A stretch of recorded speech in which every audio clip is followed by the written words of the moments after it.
বাংলাদেশের কয়টি জেলা? বাংলাদেশের 64 জেলা। বাংলাদেশের কয়টি জেলা? বাংলাদেশের 64 জেলা। মানুষের মধ্যে বৈষম্য হয়, এখানে আবার জেলার মধ্যে বৈষম্য রাখছে। এই বৈষম্য বিরোধী আন্দোলন করে এই জেলার বৈষম্যটা দূর করতে হইব। আমি আর করবো না। আর কেডা এই জেলার নামগুলো রাখছে তার লগে আমি বৈষম্য বিরোধী আন্দোলন করে তারপর সবকিছু ঠিক করবো এই এলাকা। হ্যাঁ কিরে বাবু, তুই পড়া ফিয়ে চিল্লাচিল্লি করতেছিস, কি সমস্যা তোর? করতে বলে তোর এত কথা কি? আরে মা দেখো না, কয়দিন আগে বৈষম্য বিরোধী আন্দোলন হইলো কি কারণে? এত বৈষম্যের কারণে।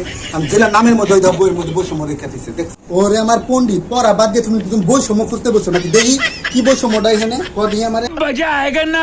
আরে দেখো এই জায়গায় কি লিখছে? এখানে লিখছে গাইবান্ধা আছে, ছাগলবান্ধা নাই। আবার লিখছে হাতির জিল আছে, ঘোড়ার জিল নাই। আবার এখানে লিখছে ভূতের গলি আছে কিন্তু পেতনির গলি নাই। তাহলে এগুলো কি বৈষম্য না? এগুলোই তো বৈষম্য। একটা নাম রাখছে আরেকটা নাম রাখবো না, কিন্তু মিলাইয়া। আবার এখানে লিখছে বাংলা বাজার আছে কিন্তু ইংরেজি বাজার নাই। আবার ইংরেজির দিকে কি লিখছে দেখছো? এখানে লিখছে মাদারীপুর আছে কিন্তু ফাদারীপুর নাই। এত বৈষম্যের মধ্যে আমরা থাকি কেমনে করে? এই বৈষম্য বিরোধী আন্দোলন এখনই আমার করা লাগবে, বুঝছো? ওরে আমার পণ্ডিতের বাচ্চা, পড়ার মধ্যে নাই, তুমি এখন বৈষম্য বিরোধী খুঁজতে পেরেছো।